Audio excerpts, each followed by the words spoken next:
یہ سب سے پہلے ہم اور آپ دونوں مل کر احترام و عقیدت اور خلوص و محبت کے ساتھ ہم سب کے آقا و مولا حضور تاجدار مدینہ راحت قلب و سینہ سید ابرار و اخیار حبیب پروردگار دونوں عالم کے مالک و مختار جناب محمد مصطفیٰ احمد مجتبیٰ صلی اللہ علیہ وسلم کی بارگاہ بے کس پناہ میں ہدیہ درود پیش کریں، پڑھیں باواز بلند اللہم صلی علی سیدنا و مولانا محمد معدن الجود والکرم وعلی آلہ الکرام وبارک وسلم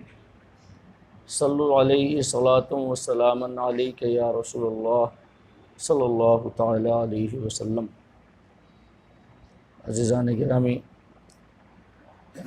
ہماری اور آپ کی یہ خوش نصیبی ہے کہ ہم اور آپ درس قرآن کی اس محفل میں شرکت کی سعادتیں حاصل کر رہے ہیں۔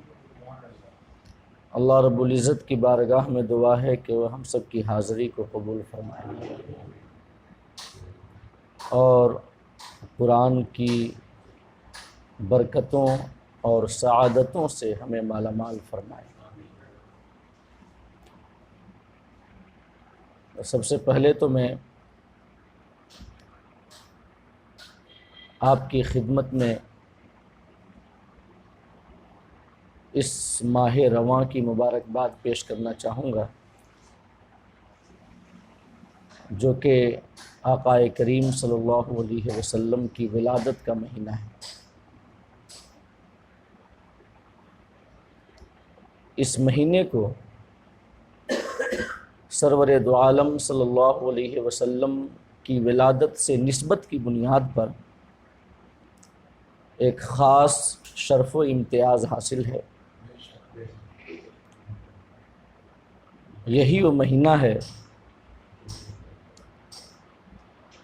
جس میں آج سے 1400 سال پہلے ملک عرب کے ایک شہر مکہ کے اندر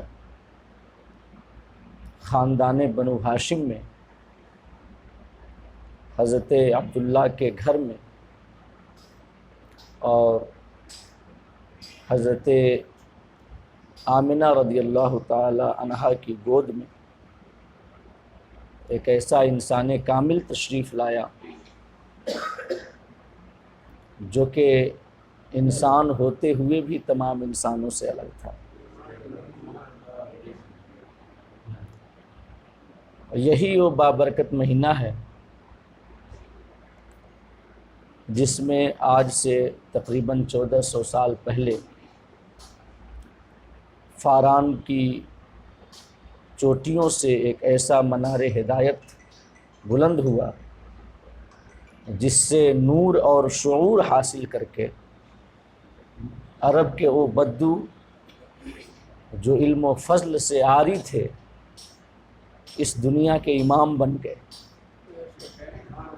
اور جس سے آج بھی یہ دنیا روشنی اور ہدایت حاصل کر رہی ہے اور انشاءاللہ رہتے دنیا تک حاصل کرتے رہیں گے۔ تو ہم صمیم قلب سے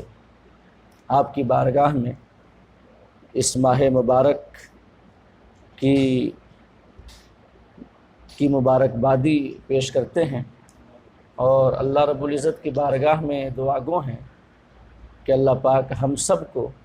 اپنے حبیب صلی اللہ علیہ وسلم کی ولادت کا صدقہ عطا فرمائے اور اس ماہ میلاد کے وسیلے سے ہماری بے حساب مغفرت فرمائے اور ہم پر اپنی رحمت و کرم کی بارشیں برسائے۔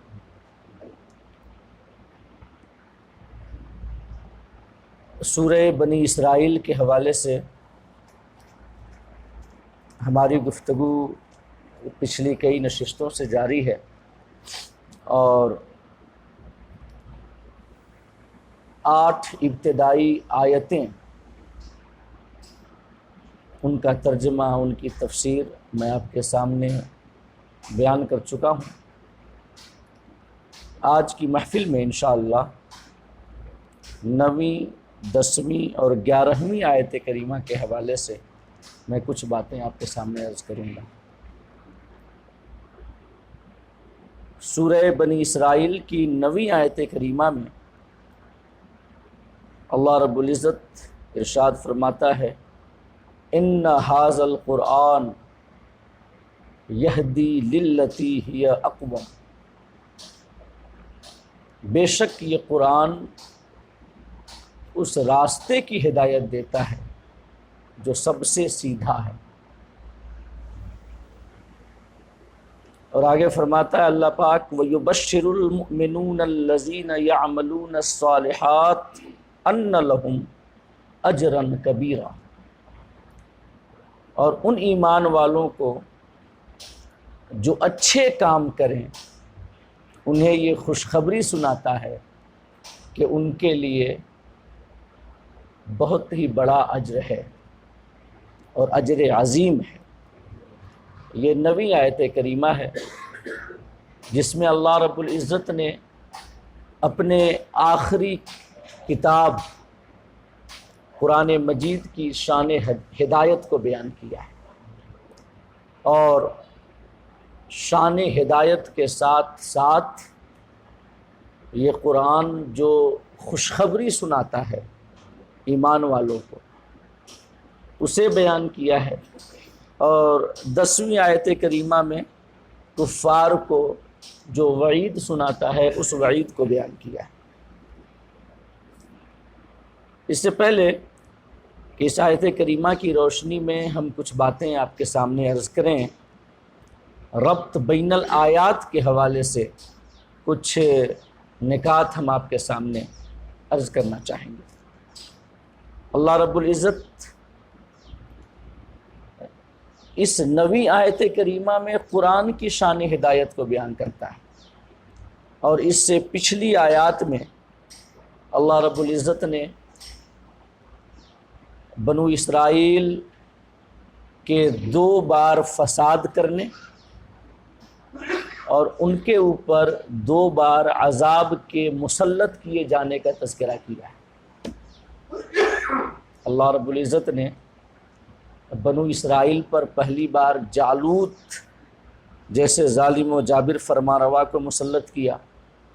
جب ان لوگوں نے پہلی بار فساد کیا، اور پھر جب یہ سدھرے تو اللہ نے حضرت داؤد علیہ السلام کے واسطے سے انہیں جالوت سے نجات عطا فرمایا۔ پھر جب دوسری بار بنو اسرائیل نے فساد کیا تو اللہ نے ان کے اوپر بخت نصر کو مسلط کیا، جس نے انہیں انتہائی دردناک عذاب دیا، انہیں قتل کیا، ان کا خون بہایا، انہیں غلام بنایا، ذلیل کیا۔ پھر جب اللہ رب العزت نے ان کو ہدایت عطا کی اور اللہ کی توفیق سے انہوں نے اپنی اصلاح کر لی تو اللہ رب العزت نے انہیں بخت نصر سے بھی محفوظ فرمایا۔ اور اس کے بعد اللہ نے فرمایا تھا اگر تم دوبارہ اس قسم کا فساد کرو گے تو ہم دوبارہ تمہیں عذاب دیں گے۔ آقا کریم صلی اللہ علیہ وسلم کی بعثت کے بعد اللہ پاک انہیں فساد سے محفوظ رہنے، اپنے اعمال و عقائد کی اصلاح کرنے اور حق کی روش پر قائم رہنے کی تلقین فرماتے ہوئے 9ویں آیت کریمہ میں اللہ پاک اب قرآن کی شان ہدایت کو بیان کرتا ہے کہ تم نے پہلے فساد کیا ہے بنو اسرائیل، ہم نے تمہیں عذاب دیا، تم نے پہلے اپنی اصلاح کی، ہم نے تمہیں رحمتوں،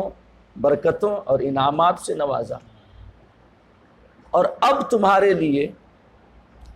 اصلاح حاصل کرنے اپنے اعمال و عقائد کو بہتر بنانے کا ایک ماتر ذریعہ یہ ہے کہ اس قرآن پہ ایمان لے آؤ جو ہم نے نبی آخر الزماں پہ اتارا ہے، اور جس قرآن کی شان یہ ہے کہ وہ اس راستے کی ہدایت دیتا ہے جو سب سے سیدھا راستہ ہے۔ تو اس قرآن کو مان لو، اس کی تعلیمات کو اپنا لو، جو عقائد حقہ بیان کیے گئے ہیں انہیں اپنے دل میں جاگزی کر لو، جن اعمال و عبادات کا حکم دیا گیا ہے انہیں اپناؤ، تو پھر یقیناً تم اپنے ظاہر و باطن کی اصلاح کرنے والے بن جاؤ گے، اور ہم تم پر اپنے انعامات و اکرامات کی بارشیں برسائیں گے۔ اور اگر اس قرآن کو چھوڑو گے، اس کی تعلیمات کو چھوڑے گے، اگر تم چھوڑو گے تو پھر ہم دوبارہ تمہیں عذاب دیں گے، تمہیں ذلیل و خوار کریں گے اور رسوا کریں گے۔ کہ جیسا کہ یہودیوں نے جب آقا کریم صلی اللہ علیہ وسلم کو جھٹلایا اور قرآن کی تعلیمات کو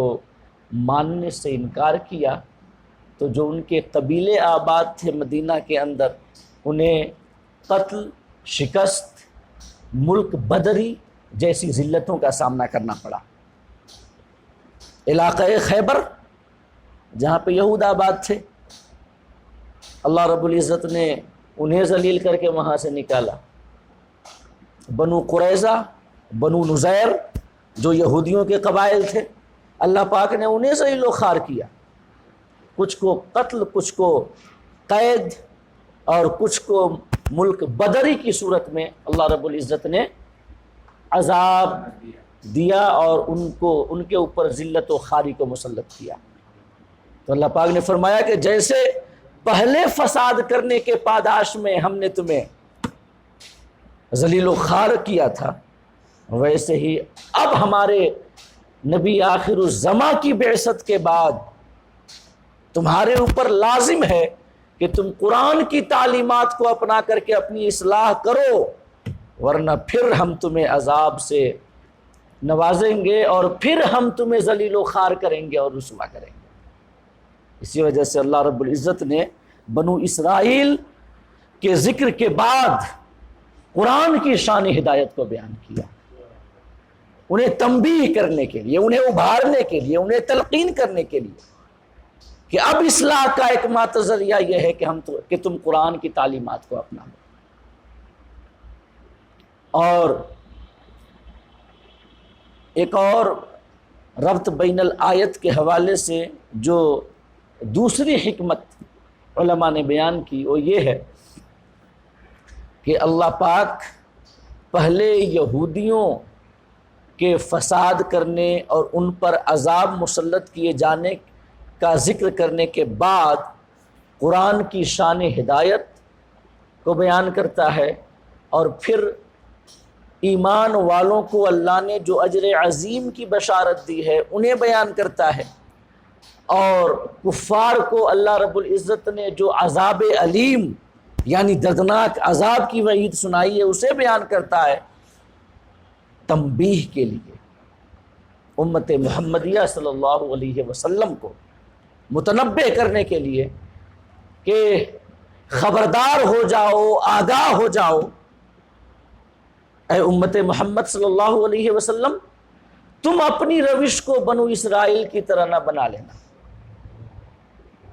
جو بار بار کتاب الہی کو چھوڑ دیا کرتے تھے، اللہ کے احکام کو پس پش ڈال دیا کرتے تھے، رسول کی تعلیمات سے انحراف و اعراض کیا کرتے تھے، وعدہ کرتے تھے، مکر جایا کرتے تھے، عذاب دیکھتے ڈر کر کے رونے لگتے، گڑانے لگتے، دعائیں کرنے لگتے، مولا بچا لے۔ پھر بچا لیا جاتا تو اسی دوبارہ روش پر وہ لوٹ آتے۔ تو اللہ پاک امت محمدیہ کو تنبیہ کرنا چاہتا ہے، خبردار کرنا چاہتا ہے، پہلے بنو اسرائیل کے تذکرہ کے بعد، ان کے فساد اور ان پر آنے والے عذاب کے ذکر کے بعد قرآن کی شان ہدایت کو بیان کر کے، قرآن کی تعلیمات کو بیان کر کے اللہ پاک ہمیں خبردار کرنا چاہتا ہے کہ تم بھی ان کی روش کو مت اپنانا، بلکہ قرآن کی تعلیمات سے تمسک اختیار کرنا اور قرآن سے چمٹے رہنا، نبوی تعلیمات کو اپنائے رہنا، تبھی اللہ پاک انعام و اکرامات سے نوازے گا۔ ورنہ اگر ہم نے بھی چھوڑ دیا تو اللہ رب العزت بنو اسرائیل کی طرح ہمارے اوپر بھی عذاب کو مسلط کرے گا۔ جیسے ان کے اوپر ظالم فرما رواؤں اور بادشاہوں کو مسلط کیا، ہمارے اوپر مسلط کرے گا اگر ہم نبوی تعلیمات اور قرآنی ارشادات و ہدایات کو چھوڑ دیں گے تو۔ جیسے کہ قرآن مجید میں کئی جگہوں پہ اس مضمون کی آیات بیان کی ہیں، لا تہینوا ولا تحزنوا وانتم الاعلون ان کنتم مؤمنین، غم نہ کرو، کمزور نہ بنو، تم ہی غالب رہو گے اگر تم ایمان والے ہو۔ اللہ رب العزت نے ایمان والوں کو، مومنین کو غلبہ کی بشارت دی ہے، فتح کی بشارت دی ہے، کامیابی اور کامرانی کی بشارت دی ہے، لیکن شرط لگائی ہے ان کنتم مؤمنین، اگر تم ایمان والے بن کر رہو گے، یعنی قرآنی تعلیمات کو اپنائے رہو گے، نبوی ارشادات سے تم تمسک اختیار کیے رہو گے، تو ہم تمہیں غلبہ اور فتح عطا کریں گے۔ اور جہاں تم نے چھوڑا نبوی تعلیمات کو، تو پھر یاد رکھنا بنو اسرائیل کی طرح تمہارا بھی حال ہوگا۔ اللہ پاک فرمانا چاہتا ہے جیسے ان پر ہم نے حکمرانوں کو مسلط کیا، تمہارے اوپر بھی مسلط کر دیں گے۔ آج کے یہ حالات، آج جو امت مسلمہ کی حالت زار ہے، وہ اس قرآنی فرمان کی صداقت کی بین دلیل ہے۔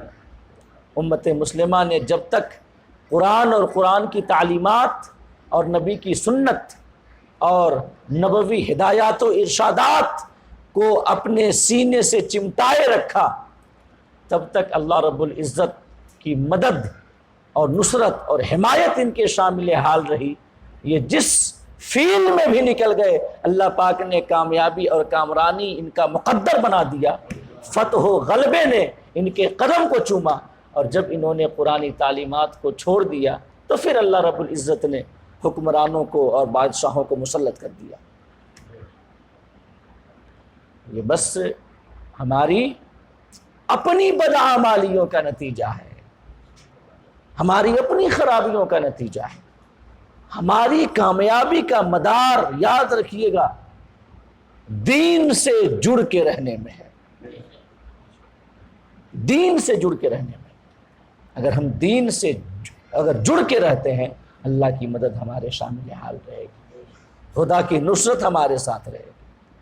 اگر ہم نے دین کو چھوڑا، اللہ ہمیں چھوڑ دے گا، اللہ کی مدد ہمیں چھوڑ دے گی، اور پھر ہم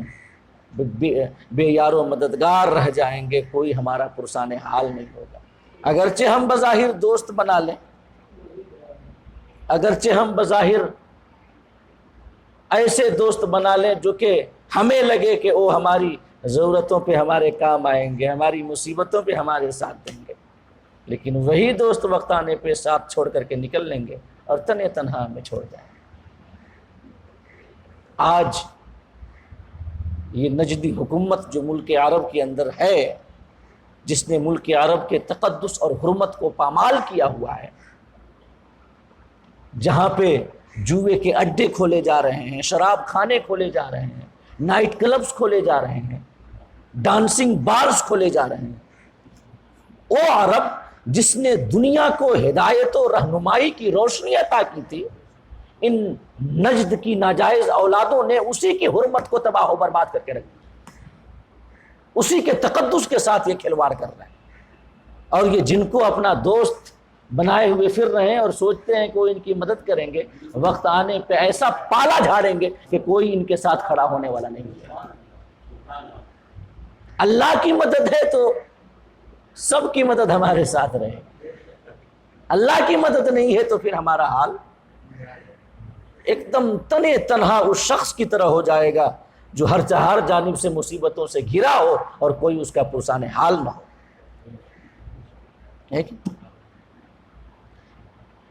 ذرا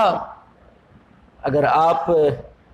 ملکی حالات سے خبر رکھتے ہوں گے اور انٹرسٹ رکھتے ہوں گے تو جانتے ہوں گے کہ یہ نجدی حکومت عرب میں کیا کیا کر رہی ہے۔ پرانی تعلیمات کو چھوڑیں گے، اللہ اپنی مدد کو چھین گئے۔ یہ اللہ پاک ہمیں تنبیہ کرنا چاہتا ہے۔ بنو اسرائیل کے فساد اور ان پر مسلط کیے جانے والے عذاب کے تذکرہ کے بعد قرآن کی شان ہدایت کو بیان کر کے پرانی تعلیمات سے ہمیں تمسک اور توسل اختیار کرنے کا حکم دیتا ہے، اور متنبہ کرتا ہے کہ اگر تم چاہتے ہو کہ اللہ کی مدد تمہارے ساتھ ہو تو پھر بنو اسرائیل کا طریقہ اور ان کی روش اور ان کا وتیرہ نہ اپناؤ، بلکہ قرآنی تعلیمات سے اپنے آپ کو جوڑے رکھو، ہے کہ نہیں؟ تو یہ ربط بین الآیات کے حوالے سے دو باتیں ذکر کرنے کے بعد اب آئیے ذرا نویں آیت کریمہ پہ ہم غور کرتے ہیں اور کچھ تفصیلی نکات کے حوالے سے کچھ باتیں عرض کرتے ہیں۔ اللہ پاک نے فرمایا ان ھذا القرآن یہدی للتی ہی اقوم، بے شک یہ قرآن اس راستے کی ہدایت دیتا ہے جو سب سے سیدھا ہے، جو مستقیم ہے، سیدھا ہے۔ جیسے اللہ پاک نے سورہ فاتحہ میں ہمیں دعا کی تلقین کرتے ہوئے ارشاد فرمایا اہدنا الصراط المستقیم صراط الذین انعمت علیہم غیر المغضوب علیہم ولا الضالین۔ اللہ پاک نے فرمایا نا کہ میرے بندے ہم سے یوں دعا کر کہ مولا ہمیں صراط مستقیم پہ چلا، یعنی سیدھی راہ پہ چلا۔ اور کون سی راہ سیدھی ہے، صراط مستقیم ہے؟ اللہ پاک نے فرمایا صراط الذین انعمت علیہم، اللہ کے انعام یافتہ بندوں کی راہ صراط مستقیم ہے۔ اور غیر المغضوب علیہم ولا الضالین، اللہ فرماتا ہے کہ میرے بندے ہدایت اور سیدھی راہ پہ گامزن رہنے کی توفیق طلب کرنے کے بعد یہ بھی طلب کر کہ مولا ہمیں ان کی راہ سے بچا جن پر تو نے غضب کیا ہے، اور جو گمراہ ہیں، بھٹکے ہوئے ہیں، بہکے ہوئے ہیں، ان کی راہ سے ہماری حفاظت فرما۔ تو سورہ فاتحہ میں اللہ نے ہمیں تلقین کی، تعلیم دی کہ سیدھی راہ پہ گامزن رہنے کی توفیق ہم سے طلب کرو، اور وہاں پر سیدھی راہ کی ڈیفینیشن یہ بیان کی گئی تھی جو اللہ کے انعام یافتہ بندوں کی راہ ہے، ان کی راہ ہے جو خدا کے محبوب بندے ہیں۔ اور اسی سیدھی راہ کے حوالے سے اللہ یہاں سورہ بنی اسرائیل کی 9ویں آیت کریمہ میں فرماتا ہے کہ سورہ بنی اسرائیل کی 9ویں آیت کریمہ میں کہ یہ قرآن اس راستے کی ہدایت دیتا ہے جو سب سے سیدھا ہے اور سب سے سیدھی راہ ہے، یعنی یہ قرآن ہمیں ان راستوں کی ہدایت دیتا ہے جو راستے اللہ کے انعام یافتہ بندوں کے راستے ہیں، اللہ کے محبوبوں کے راستے ہیں، اللہ کے نیک بندوں کے راستے ہیں۔ فَأُولَٰئِكَ مَعَ الَّذِينَ أَنْعَمَ اللَّهُ عَلَيْهِمْ مِنَ النَّبِيِّينَ وَالصِّدِّيقِينَ وَالشُّهَدَاءِ وَالصَّالِحِينَ، جو نبیوں کے راستے ہیں، جو صدیقین کے راستے ہیں، جو صالحین کے راستے ہیں، جو شہداء کے راستے ہیں، یہ قرآن ہمیں انہی سیدھے راستوں کی ہدایت ہمیں عطا کرتا ہے۔ ان ھذا القرآن یہدی للتی ہی اقوم، یہ قرآن ہمیں اس راہ کی ہدایت دیتا ہے جو سب سے سیدھا ہے۔ اور یہ قرآن کی شان ہدایت اللہ نے بیان کی کہ یہ قرآن سیدھے راستے کی ہدایت دیتا ہے۔ اب آئیے ذرا سیدھے راستے کی کچھ خصوصیات پہ ہم غور کریں کہ کون سی وہ خصوصیات ہیں جو سیدھے راستے میں پائی جاتی ہیں، باقی راستوں میں نہیں پائی جاتی،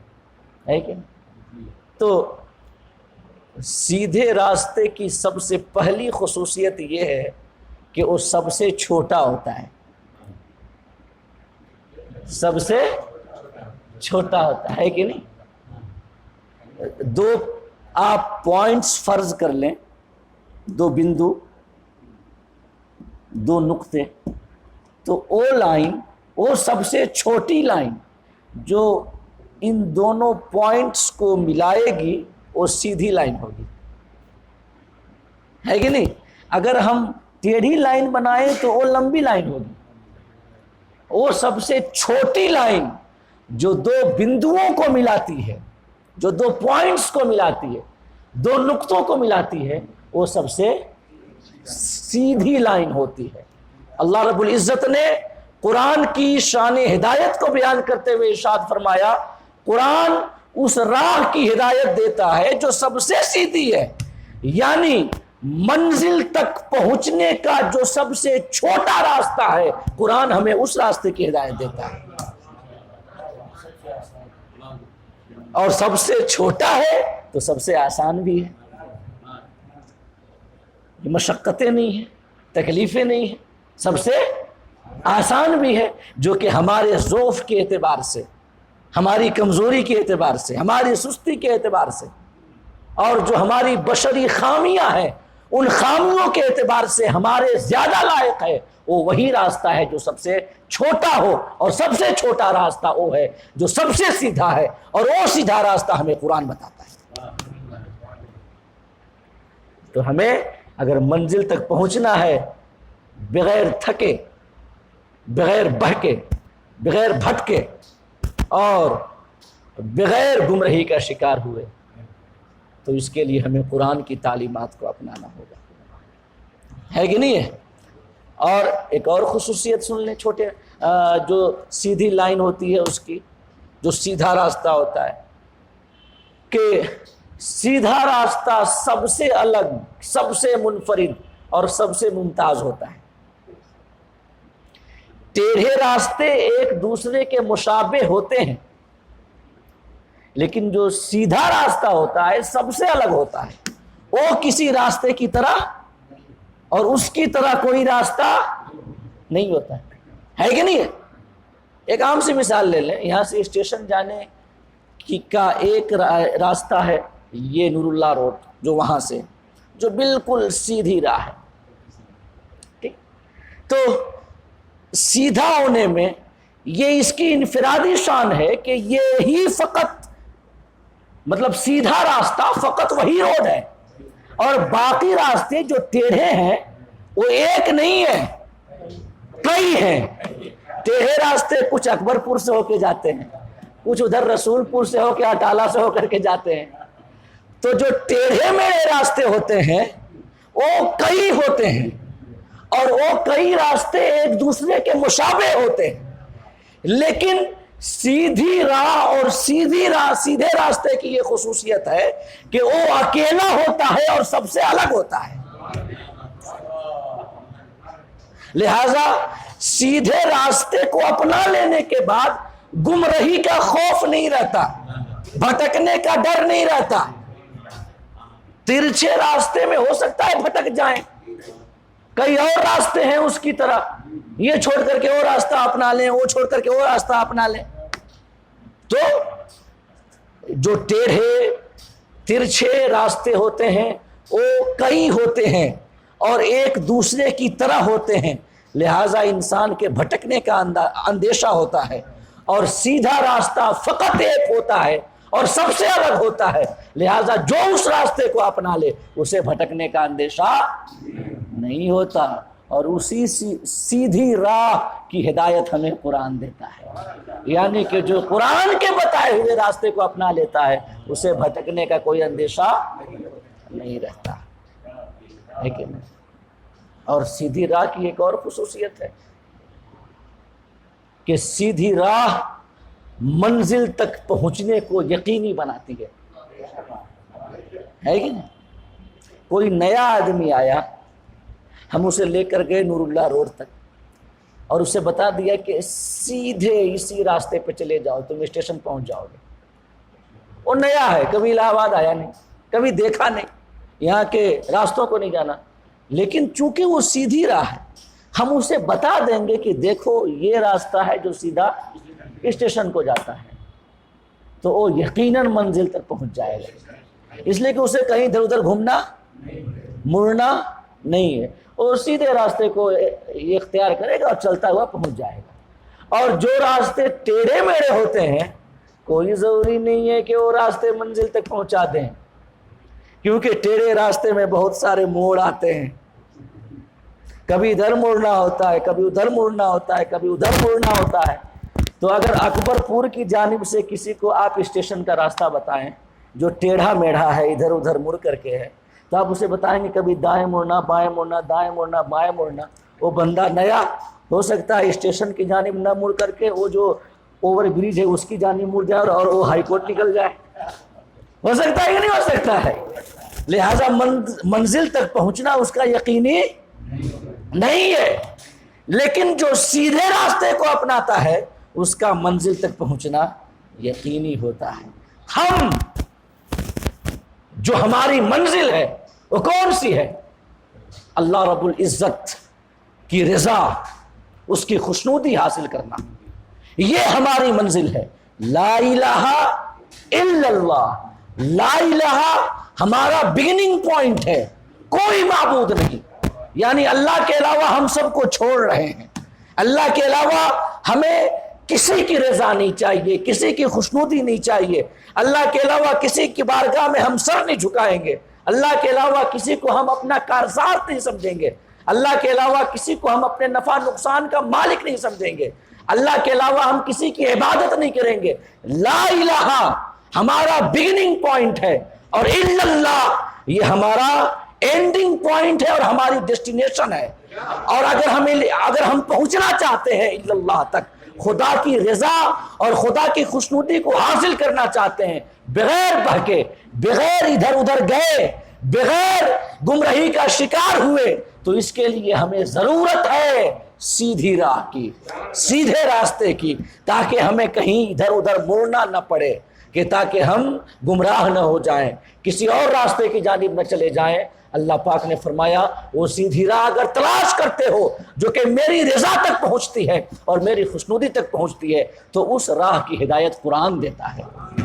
قرآن کو اپنا لو، اس کی تعلیمات کو اپنا لو، یقیناً تم منزل تک پہنچ جاؤ گے، ہے کہ نہیں؟ اور جو ایک اور خصوصیت سن لیں سیدھی راہ کی، یہ تو 3 خصوصیتیں ہو گئی، چوتھی خصوصیت بھی سن لیں جو سیدھی راہ ہے اس کی کیا ہوتی ہے۔ سیدھا راستہ کبھی بدلتا نہیں ہے، متغیر نہیں ہوتا، بدلتا نہیں ہے، یعنی سیدھے راستے پہ چلنے والے کو وہ راستہ چھوڑ کر کے کسی اور راستے کی جانب جانا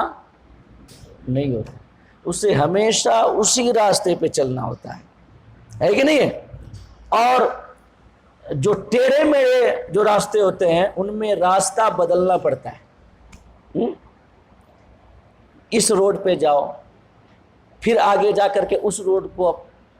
اختیار کرو، پھر آگے جا کر کے اس روڈ کو اختیار کرو، پھر آگے جا کر کے اس روڈ کو اختیار کرو، ہے کہ نہیں ہے؟ ٹیڑھے جو میڑھے راستے ہوتے ہیں وہ بدلتے ہیں، ایک راستہ چھوڑ کر کے دوسرے راستے کو ہمیں اپنانا پڑتا ہے، اور سیدھا راستہ کبھی بدلتا نہیں ہے، اسی راستے کو پکڑ کر کے بس سیدھ میں ہم چلتے جائیں اپنی منزل تک پہنچ جائیں گے۔ تو قرآن جس راستے کی ہدایت دیتا ہے اس راستے کو اگر ہم اپنا لیں تو وہ راستہ چھوڑ کر کے کبھی ہمیں کسی اور راستہ کو اختیار کرنے کی حاجت و ضرورت نہیں ہے، بلکہ اسی راستے کو اپنائے رہیں، یقیناً منزل مقصود ہمارا مقدر بنے گی اور ہم منزل تک ضرور پہنچیں گے۔ اور اس سیدھی راہ کی ہدایت کہ جس کی یہ خصوصیات ہم نے آپ کے سامنے بیان کی ہمیں قرآن دیتا ہے، لہذا قرآنی تعلیمات سے توسل و تمسک اختیار کرنا اور قرآنی ارشادات و ہدایات کو اپنانا، ماننا، عمل کرنا، حرز جاں بنانا، اوڑھنا بچھونا بنانا، یہ ہر اس شخص کے لیے ضروری ہے جو منزل مقصود تک رسائی جس کا مقصود ہو اور جو خدا کی رضا حاصل کرنا چاہتا ہے۔ اب آئیے ذرا قرآن کی شان ہدایت کے حوالے سے کچھ احادیث بھی سماعت کر لیں آپ۔ یہ تو اللہ کا فرمان ہوا کہ قرآن سب سے سیدھے راستے کی ہدایت دیتا ہے۔ اب آئیے کچھ احادیث اس موضوع سے متعلق ہم آپ کے سامنے اختصار سے ذکر کرتے ہیں۔ حضرت علی رضی اللہ تعالیٰ عنہ سے مروی ہے، حضرت علی روایت کرتے ہیں کہ انی قد سمعت رسول اللہ صلی اللہ علیہ وسلم یقول الا انہا ستکون فتنۃ۔ حضرت علی روایت کرتے ہیں کہ آقا نے فرمایا، میں نے آقا کو فرماتے ہوئے سنا کہ عنقریب فتنے ہوں گے، قسم قسم کے فتنے اٹھیں گے، کبھی قرآن کے نام پہ، کبھی حدیث کے نام پہ، کبھی محبت اہل بیت کے نام پہ، کبھی محبت صحابہ کے نام پہ، قسم قسم کے فتنے اٹھیں گے، کبھی خلافت کے نام پہ، کبھی ملوکیت کے نام پہ۔ آقا نے فرمایا عنقریب فتنے اٹھیں گے۔ حضرت علی نے عرض کیا مل مخرج منہا یا رسول اللہ، یا رسول اللہ ان فتنوں سے بچنے کا کیا طریقہ ہے؟ حضرت علی نے کوئی سوال نہیں کیا یا رسول اللہ کب فتنے اٹھیں گے، کیسے ہوں گے، کیا ہوں گے، کچھ نہیں، بلکہ سیدھا یہ عرض کیا کہ یا رسول اللہ ان فتنوں سے بچنے کا کیا طریقہ ہے؟ یہ ہے ایمان کہ یا رسول اللہ آپ نے فرما دیا فتنے اٹھیں گے تو اٹھیں گے، بس آپ بتا دیں کہ ان سے بچنے کا کیا طریقہ ہے۔ آج ہمارے سامنے اگر کوئی کسی آنے والی مصیبت کا تذکرہ کرے کہ ایک مصیبت آنے والی ہے، ایک بلا آنے والی ہے، تو ہم اس سے سب سے پہلا سوال یہ نہیں کریں گے کہ اس بلا اور مصیبت سے بچنے کا کیا طریقہ ہے، بلکہ ہمارا سوال کیا ہوگا؟ کون سی بلا، کیسی بلا، کب، کہاں، ہے کہ نہیں؟ ہم یہ اس قسم کے سوالات کریں گے، یعنی ہم جاننے پہ زیادہ توجہ کریں گے کہ جان جائیں اس بلا اور مصیبت، علم پہ ہمارا زیادہ توجہ ہوگا۔ حضرت علی رضی اللہ تعالی عنہ نے جب آقا نے فرمایا کہ الا انہا ستکون فتنہ، سن لو عنقریب فتنے ہوں گے، تو حضرت علی نے کچھ نہیں پوچھا کب ہوں گے، کیسے ہوں گے، کہاں ہوں گے، کیوں ہوں گے، نہیں، بلکہ سیدھے یہ پوچھا، عرض کیا یا رسول اللہ مل مخرج منہا، بچنے کا کیا طریقہ ہے، بچنے کا کیا طریقہ ہے؟ یا رسول اللہ آپ نے فرما دیا اٹھیں گے تو اٹھیں گے، ہمارا ایمان ہے، اب ہمیں بچنے کا طریقہ بتا دیجئے۔ تو آقا کریم صلی اللہ علیہ وسلم نے فرمایا کتاب اللہ، کتاب اللہ، ہر قسم کے فتنوں سے بچنے کا طریقہ یہ ہے کہ اللہ کی کتاب کو اپنایا جائے، قرآنی تعلیمات کو اپنایا جائے، قرآنی ارشادات و ہدایات کو اپنایا جائے۔ کتاب اللہ، اللہ کی کتاب کو اپنا لو، اس کی تعلیمات کو اپنا لو، بچ جاؤ گے۔ اب اس کے بعد آقا نے اللہ کی کتاب قرآن مجید کی کچھ خصوصیتیں بیان کی، کچھ اوصاف بیان کیے۔ آقا نے فرمایا فیہ نبأ ما کان قبلکم وخبر ما بعدکم، کہ کتاب اللہ میں تم سے پہلے والوں کی خبر ہے، جو پہلے تم سے گزر چکے اور جو تم سے پہلے ہو چکا اس کی خبر ہے، وخبر ما بعدکم، اور جو تمہارے بعد ہونے والا ہے اللہ نے اپنے مقدس کلام میں اس کی خبر کو بھی کھول کر کے بیان کر دیا ہے۔ یعنی قرآن میں ماضی کی بھی خبریں ہیں، مستقبل کی بھی خبریں ہیں، لہٰذا قرآن میں تمام فتنوں کا بھی بیان ہے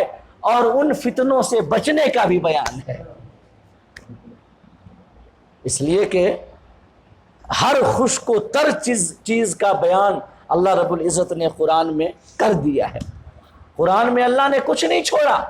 ہر چیز کا بیان ہے۔ یہ ہمارے مبلغ علم کی بات ہے کہ ہم کہاں تک قرآن سے علم حاصل کر سکتے ہیں۔ حضرت علی فرمایا کرتے تھے کہ اگر میرے تالے کی چابی بھی گم ہو جائے نا تو میں اسے قرآن سے ڈھونڈ نکالوں گا۔ تو یہ قرآن کی مشمولیت اور تمام چیزوں کے تفصیلی بیان ہونے کی یہ خصوصیت ہے کہ آقا نے فرمایا فیہ نبأ ما کانا قبلکم وخبر ما بعدکم، قرآن میں تم سے پہلوں کی بھی خبر ہے اور تمہارے بعد آنے والوں کی بھی خبر ہے، لہٰذا اللہ نے تمام فتنوں کی بھی خبر قرآن میں دے دی ہے۔ قرآن کو اپنا لو، فتنوں کی بھی خبر ہو جائے گی اور ان سے بچنے کا طریقہ بھی مل جائے گا۔ اور اس کے بعد فرمایا وَحُكْمُ مَا بَيْنَكُمْ، اور تمہارے بیچ جو چل رہا ہے اس کا فیصلہ بھی قرآن کے اندر موجود ہے۔ یعنی جو بھی حالات ہوں گے، جو بھی کرنٹ سچویشنز ہوں گے، جو بھی کرنٹ افیئرس ہوں گے، جو بھی حال میں چل رہے ہوں گے معاملات، چاہے وہ جس نوعیت کے بھی ہوں، ان کا فیصلہ بھی اللہ نے قرآن میں بیان کر دیا ہے۔ لہٰذا جب وہ فتنے اٹھیں گے تو ان سے بچنے کا طریقہ بھی اللہ پاک نے قرآن میں بیان کر دیا ہے۔ قرآن کو اپنا لو، یقیناً تم ہر قسم کی گمراہی سے اور ہر قسم کے فتنے سے بچ جاؤ گے۔ لیکن اس کے بعد آقا کریم صلی اللہ علیہ وسلم نے فرمایا وَهُوَ الْفَصْلُ لَيْسَ بِالْحَزْلِ، قرآن فیصلہ کرنے والی کتاب ہے، کوئی مذاق نہیں ہے، کوئی مذاق نہیں ہے۔ قرآن یہ فیصلہ کرنے والی کتاب ہے، اور فیصلہ کرنے والی کتاب سے مراد یہ ہے کہ قرآن کو اور اس کی تعلیمات کو زندگی میں ہم اختیار کریں اور قرآن سے ہدایت و رہنمائی حاصل کریں، قرآن سے فیصلہ لیں اور قرآن کے فیصلہ کو مانیں، اور اس کو ہم مذاق نہ سمجھیں کہ بس خرید کر کے لایا، جزدان میں سجایا اور ایک طاق پہ رکھ دیا۔ نہیں، اس قرآن کو ہم محض یہ ایک طاق میں سجانے والی کتاب نہ سمجھیں کہ اس کو کبھی پڑھیں نہ، اس کی تلاوت نہ کریں، اس کے علم کو حاصل کرنے کی کوشش نہ کریں، یہ جاننے کی کوشش نہ کریں کہ قرآن کی تعلیمات کیا ہیں، ارشادات کیا ہیں، احکامات کیا ہیں، ہدایات کیا ہیں، انہیں نہ جانیں، بس لا کر کے جزدان میں رکھ کر کے اور طاق پہ سجا دیں۔ اللہ پاک نے ہمیں، اللہ رب العزت کے محبوب آقا کریم صلی اللہ علیہ وسلم نے ہمیں قرآن کو مذاق سمجھنے سے منع کیا اور فرمایا وَهُوَ الْفَصْلُ لَيْسَ بِالْحَزْلِ، قرآن فیصلہ کرنے والی کتاب ہے، کوئی مذاق نہیں ہے کہ بس خریدو اور طاق پہ رکھ دو۔ اور کبھی کبھی جب برکت حاصل کرنی ہو یا لوگوں کی، بچوں کی، خاندان والوں کی طبیعت زیادہ خراب ہو رہی ہو، مصیبت زیادہ آ رہی ہو، بلا زیادہ آ رہی ہو، تو قرآن خوانی کروا لو اور مدرسے کے بچوں کو بلا کر کے اور یہ پڑھوا لو۔ یہ کیا ہے؟ آقا نے فرمایا یہ فیصلہ کرنے والی کتاب ہے، لہٰذا اپنے نزاعات کا، اپنے معاملات کا، اپنے جھگڑوں کا فیصلہ تم قرآن سے حاصل کرو، اور یہ تب تک نہیں ہوگا جب تک کہ قرآن کے علم کو عام نہیں کیا جائے گا۔ آج ہم نے قرآن کو فقط یہ سمجھ لیا ہے کہ مردوں کا ایصال ثواب، بلاؤں اور مصیبتوں کو بھگانا، اور اس کے علاوہ کسی اور کام کے لیے ہم اسے استعمال کرتے ہی نہیں۔ ہم یہ اس سے موت جب آخری وقت آئے تو قرآن پڑھتے ہیں کہ روح آسانی سے نکل جائے، مردوں کو ایصال ثواب ہو۔ کہیں پر میں نے کسی ایک ادیب کا جملہ پڑھا تھا کہ لوگوں نے قرآن سے مرنا سیکھا ہے، کاش کہ وہ اس سے جینا سیکھ لیتے تو ان کی زندگی آسان ہو جاتی۔ تو آقا نے فرمایا وَهُوَ الْفَصْلُ لَيْسَ بِالْحَزْلِ، قرآن فیصلہ کرنے والی کتاب ہے، مذاق نہیں ہے۔ اس کے بعد آقا نے فرمایا مَن تَرَكَهُ مِن جَبَّارٍ قَسَمَهُ اللَّهُ، جو سرکش قرآن کو چھوڑے گا اللہ رب العزت اسے تباہ و برباد کر کے دے گا۔ قرآن کو چھوڑے گا تو اللہ اسے تباہ و برباد کرے گا۔ اقبال نے کہا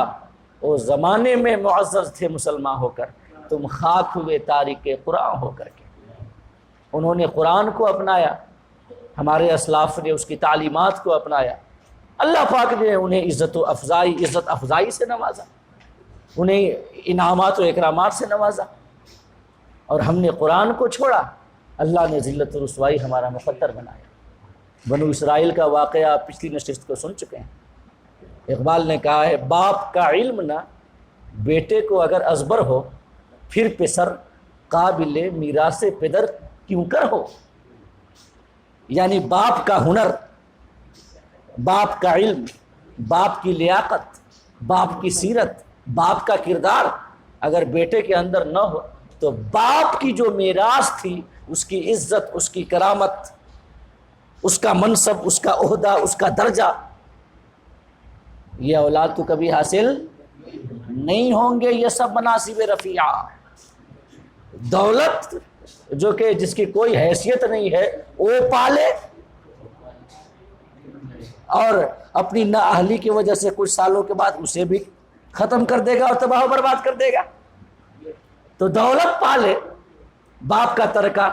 باپ کے میراث میں سے، لیکن عزت و عظمت، فضل و کمال، مقام و منصب، یہ وہ مناصب ہیں جو کہ باپ سے بیٹے کو تب ملتے ہیں جب بیٹا واقعتاً باپ کے علم کا وارث ہو، باپ کی لیاقت اور باپ کے ہنر کا وارث ہو، تبھی جا کر کے بیٹا عزت و عظمت کا حقدار ہوتا ہے۔ اقبال نے کہا باپ کا علم نہ بیٹے کو اگر ازبر ہو، پھر پسر قابل میراث پدر کیوں کر۔ بس یہ ہو کہ دولت حاصل کر لیں گے اور پھر اسے بھی ختم کر دیں گے، ہے کہ نہیں؟ تو سنیں اللہ رب العزت نے کیا فرمایا، من ترکہ، آقا کریم صلی اللہ علیہ وسلم نے فرمایا من ترکہ من جبار قسمہ اللہ، جو سرکش قرآن کو چھوڑے گا اللہ اسے تباہ و برباد کر کے چھوڑے گا۔ اور اس کے بعد فرمایا کہ ومن ابتغى الہدی فی غیرہ اضلہ اللہ، جو قرآن کے علاوہ کہیں اور ہدایت حاصل کرنا چاہے گا اللہ اسے گمراہ کر دے گا۔ قرآن کے علاوہ کہیں اور وہ سوچے کہ ہدایت حاصل کر لے، رہنمائی حاصل کر لے، اللہ تو اس کا مقدر فقط گمراہی بنے گی۔ کیوں؟ کیونکہ قرآن سیدھی راہ کی ہدایت دیتا ہے، اور سیدھی راہ کی خصوصیت یہ ہے کہ یہ سب سے منفرد، سب سے الگ، سب سے ممتاز ہوتی ہے۔ کوئی راستہ اس کی طرح نہیں ہوتا، تو اگر وہ ڈھونڈنا چاہے اس کی طرح کہیں اور کوئی اور راستہ اور راہ، کہاں ملے گی ویسی راہ؟ لہٰذا جب وہ کسی اور راستے پہ جائے گا ہدایت کے حصول کے لیے تو فقط اس کا مقدر جو بنے گی گمراہی بنے گی، باقی کچھ نہیں بنے گا۔ اللہ کے رسول نے فرمایا کہ من ابتغى الہدی فی غیرہ اضلہ اللہ، جو قرآن کے علاوہ کہیں اور ہدایت حاصل کرے گا اللہ اسے گمراہ کر دے گا۔ اور اس کے بعد فرمایا آقا نے وَهُوَ حَبْلُ اللَّهِ الْمَتِينَ، وہ اللہ کی مضبوط رسی ہے، اللہ کی مضبوط رسی ہے جسے اللہ نے اپنی خلق کو اور انسانوں کو عطا کر دیا ہے، رسی ہے۔ اور ایک حدیث میں آیا کہ یہ قرآن ایک ایسی رسی ہے جس کا ایک سرا بندوں سے ملا ہوا ہے اور دوسرا سرا اللہ رب العزت کے دست قدرت میں ہے۔ قرآن ایک ایسی رسی ہے۔ سنیں آقا کریم صلی اللہ علیہ وسلم نے فرمایا کہ حضرت جبیر ابن مطعم رضی اللہ تعالیٰ عنہ روایت کرتے ہیں کہ ہم نبی کریم صلی اللہ علیہ وسلم کے ساتھ جحفہ نامی مقام پر موجود تھے، ہم بھی تھے، آقا بھی موجود تھے، کہ آقا نے پوچھا صحابہ سے الیس تشہدون اللہ الہ الا اللہ وحدہ لا شریک لہ وانی رسول اللہ وان القرآن جاء من عند اللہ۔ آقا نے صحابہ سے پوچھا کہ کیا تم اس بات کی گواہی نہیں دیتے کہ اللہ کے علاوہ کوئی معبود نہیں، صرف وہی عبادت کے لائق ہے، اور میں اللہ کا رسول ہوں اور قرآن خدا کی جانب سے اترا ہے؟ تمام صحابہ نے عرض کیا بلا یا رسول اللہ، اے اللہ کے رسول کیوں نہیں، ہم ضرور اس کی گواہی دیتے ہیں کہ اللہ کے سوا کوئی عبادت کے لائق نہیں ہے، آپ اللہ کے رسول ہیں، قرآن اللہ کی کتاب ہے، ہم اس کی گواہی دیتے ہیں۔ تو آقا نے فرمایا کہ فبشروا، تمہیں مبارک ہو، خوشیاں مناؤ۔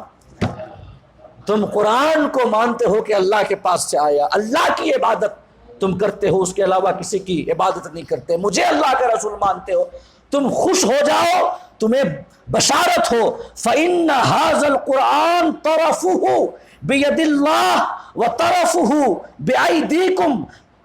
فَتَمَسَّكُوا بِهِ فَإِنَّكُمْ لَن تَهْلِكُوا وَلَن تَضِلُّوا بَعْدَهُ أَبَدًا۔ آقا کریم نے فرمایا تمہیں بشارت ہو، خوش ہو جاؤ کہ یہ قرآن اللہ کی ایک ایسی رسی ہے جس کا ایک سرا خدا کی دست قدرت سے ملا ہوا ہے، اس کے دست قدرت میں ہے، اور اس کا دوسرا سرا تمہارے ہاتھوں میں ہے، لہذا خوش ہو جاؤ۔ جب تک تم اس رسی کو تھامے رہو گے تب تک تم ہلاک نہیں ہوگے اور کبھی گمراہ نہیں ہوگے۔ نعرہ تکبیر، نعرہ رسالت،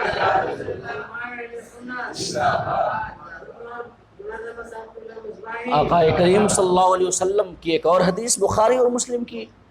جو بڑی مشہور ہے، ترکت فیکم ما ان تمسکتم بہ لن تضلوا، کتاب اللہ و سنتی۔ لوگوں تمہارے بیچ ہم نے وہ چھوڑ دیا ہے، میں وہ چھوڑ کے جا رہا ہوں تمہارے بیچ کہ اگر اسے اپنائے رہو گے تو کبھی گمراہ نہیں ہوگے۔ پہلی چیز کتاب اللہ اور دوسری چیز سنت رسول اللہ، اصل یہی ہیں، کتاب اللہ اور سنت رسول اللہ صلی اللہ علیہ وسلم، انہیں اگر تم اختیار کیے رہو گے تو کبھی گمراہ نہیں ہوگے۔ تو قرآن ایک ایسی رسی ہے مضبوط جس کا ایک سرا خدا کے دست قدرت میں ہے اور دوسرا سرا بندوں کے ہاتھوں میں ہے۔ آقا نے فرمایا وَهُوَ حَبْلُ اللَّهِ الْمَتِينُ، اور وہ اللہ کی مضبوط رسی ہے، وَهُوَ الذِّكْرُ الْحَكِيمُ، اور وہ قرآن ایسا ذکر ہے جو حکمت والا ہے، ذکر حکیم ہے۔ اس کے بعد فرمایا وَهُوَ الصِّرَاطُ الْمُسْتَقِيمُ، اور قرآن ہی صراط مستقیم ہے، قرآن ہی سیدھی راہ ہے۔ هُوَ الَّذِي لَا تَزِيغُ بِهِ الْأَهْوَاءُ، قرآن کی یہ شان ہے کہ لوگوں کی خواہشات اسے کبھی کج نہیں کر سکتی، لوگوں کی آرزویں کبھی اس میں کجی نہیں لا سکتی، ترچھاپن نہیں لا سکتی۔ کیا مطلب؟ آقا کے اس فرمان کا مطلب یہ ہے کہ اگر کوئی اپنی خواہشات کے مطابق، اپنی خواہشات کے مطابق، اپنی آرزوؤں کے مطابق اس کے مفاہیم کو توڑ مروڑ کر کے پیش کرنا چاہے، قرآن کی تعلیمات کو توڑنا مروڑنا چاہے اپنے مقصد کے حصول کے لیے، جیسے گمراہ فرقوں کا شروع سے وتیرہ رہا ہے، جو بھی گمراہ فرقے ہیں ان کا شروع سے طریقہ رہا کہ وہ اپنے ناجائز اور غلط نظریات کی نشر و اشاعت کے لیے قرآن کا سہارا لیتے ہیں۔ اور قرآن کا سہارا کیسے لیتے ہیں؟ قرآنی تعلیمات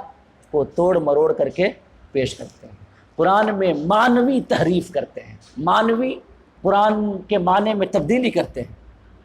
تو یہ فرق ضالہ کا، گمراہ فرقوں کا شروع سے وتیرہ رہا ہے جو آج تک چلا آ رہا ہے،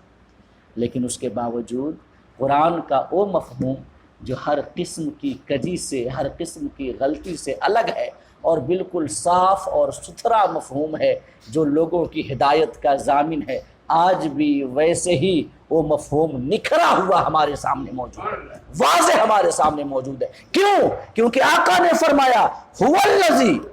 لا تزیغ بہ الاہواء، لوگوں کی خواہشات کبھی اس میں کجی نہیں لا سکتی، اس کے مفہوم کو توڑ مروڑ کر کے لوگ پیش کرنا چاہیں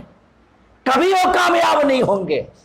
کیونکہ اللہ پاک ہر زمانے میں اہل حق کا ایک ایسا طبقہ قائم رکھے گا جو قرآن کے معنی کی حفاظت کریں گے ان کے حملوں سے۔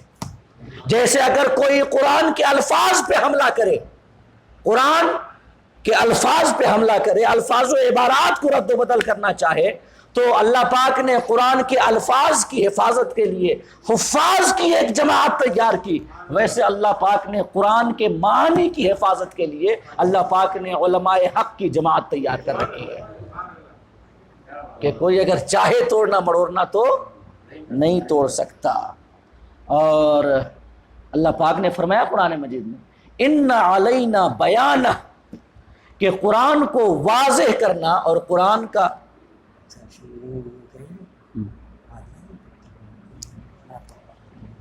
جی ان علینا بیانہ، اللہ پاک فرماتا ہے کہ قرآن کے معنی کو واضح کرنا یہ ہمارے ذمہ ہے. اللہ پاک نے فرمایا جب جبریل امین وحی لے کر کے آتے آقا کی بارگاہ میں تو آقا قرآن کو یاد کرنے کے لیے کہ کہیں کوئی آیت رہ نہ جائے،